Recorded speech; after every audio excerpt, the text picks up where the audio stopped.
Good afternoon. Thank you for joining me this afternoon.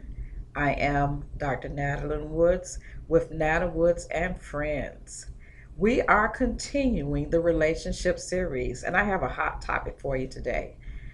I'm going to talk about what is submission. I know that is a hot topic. It's also a topic that's kind of challenging, especially for women. What is submission? And I've had to tell friends and clients to think about submitting to God as well as your marriage and your husband.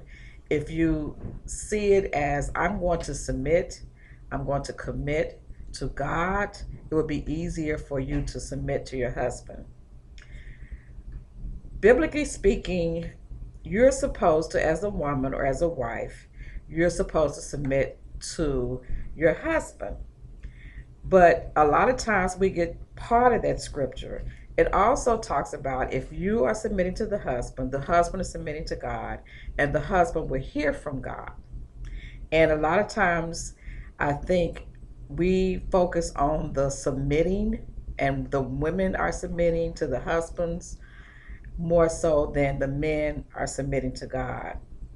If the husband is in prayer and if the husband is submitting and hearing from God, then he will make the right decisions for the marriage.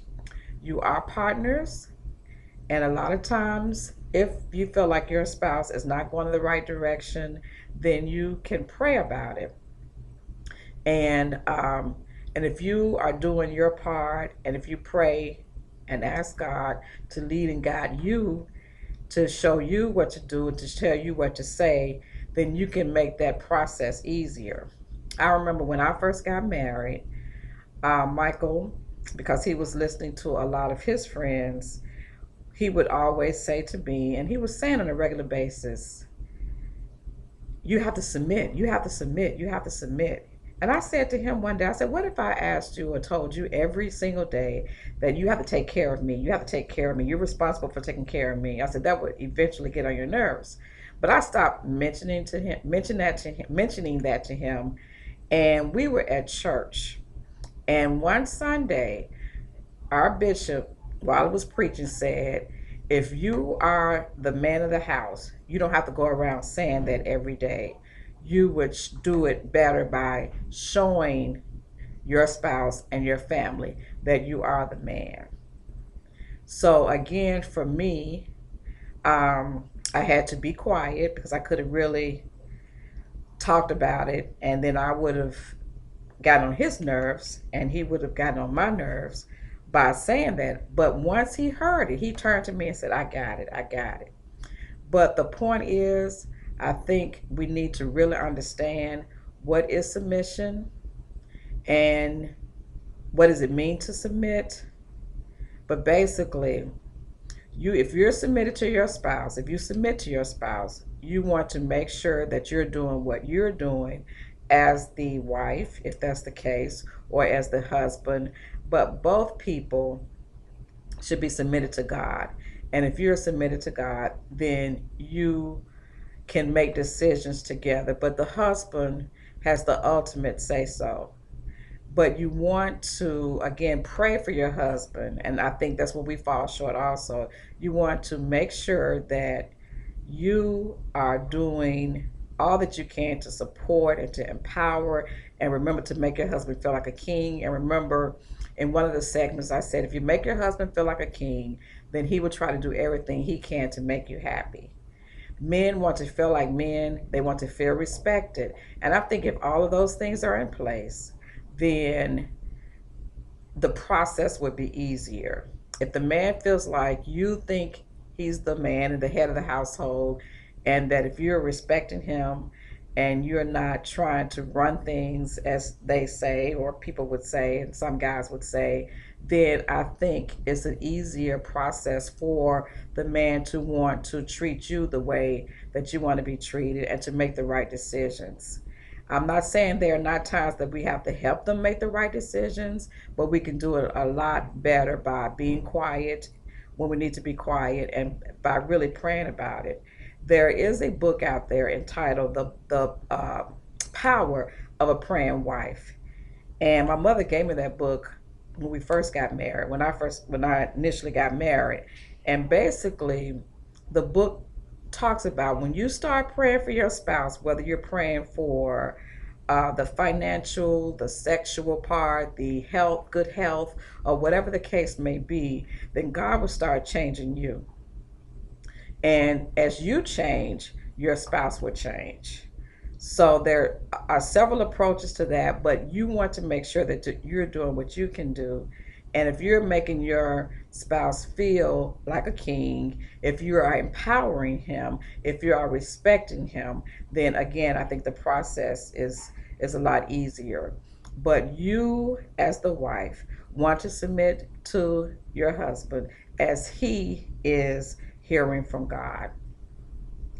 And I'm going to stop there. I will continue this series. I know that, again, this is a challenging one, but it's important. And I want to add this. There's another part of this, and my mother preached this a few years ago, and she talked about how you submit to authority. And a lot of times we don't have problems submitting to authority the way that we might do in a relationship, but we submit to supervisors, we submit to people who are in leadership. And when you submit to authority, if we do it the way that it's supposed to be done, if we submit to authority, and there are times when you're submitting even when the person is wrong, if you're submitting to, again, a boss or somebody who has rule over you, whether it's in the workplace or in other situations, we may have challenges in that area, but we do submit to it.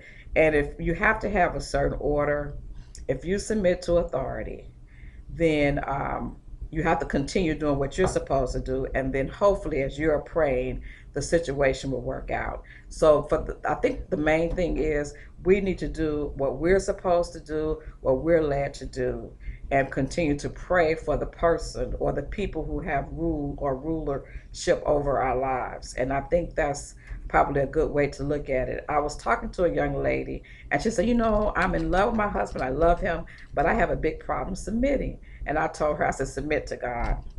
And that took out some of the sting and some of the challenge and some of the struggle that she was having. I said, submit to God, and it'll become easier. As you submit to God, then you can submit to your husband. As you submit to your husband, then your husband is going to want to do everything that he can to make you happy. Now, I'm not talking about those situations where the person may be a little challenged as far as maybe having low self-esteem may or maybe a little off. I'm talking about people who are pretty healthy. But a lot of times, again, I think if we empower the spouse, if we make them feel like a king, in this case, we're talking about the husbands, if we empower them, if we make them feel like a king, if we respect them and they feel respected, I don't think you're going to have a lot of problems. But again, I'm not talking about the situations where um, the marriage is already in trouble or the marriage is already having some challenges. I'm talking about people who are maybe starting out, and again, it's whatever works for your household. But I want to just talk about the whole submission part and the submitting. So we submit to people who have rule over us, and it doesn't mean that you're a slave. It doesn't mean that you are vulnerable. It doesn't mean that they can just run over you. It's just a certain principle. And again, but the whole thing has to be in order. You are submitting to the person as they submit to God. So if the person's not submitting to God, then you may have some challenges. So I'm talking about situations where if both people are whole or you're trying to work to that point where you want a good marriage, where you want to, um, again, be as whole as you can be, because we're all a work in progress. We're all in recovery, as my girlfriend's father always says. He says that we're all in recovery. But if in an ideal world, in a perfect world, if you are submitting to your spouse and they are hearing and listening and praying to God, then that is the ideal situation. But we have to keep praying for our spouses as they are being led or submitting to God. And again, that's it for now. If you have any questions, we can continue this segment. We can continue the dialogue. My name is Dr. Natalie Woods. My email address is natawoods@yahoo.com. That's Nata Woods at yahoo.com. All of my Facebook friends, you can hit me up on Facebook. We can continue this. I know this is an unusual segment, but let's continue it and give me some feedback and we'll go from there. So I will see you the next time. Have a great day or evening. Talk to you soon. Bye.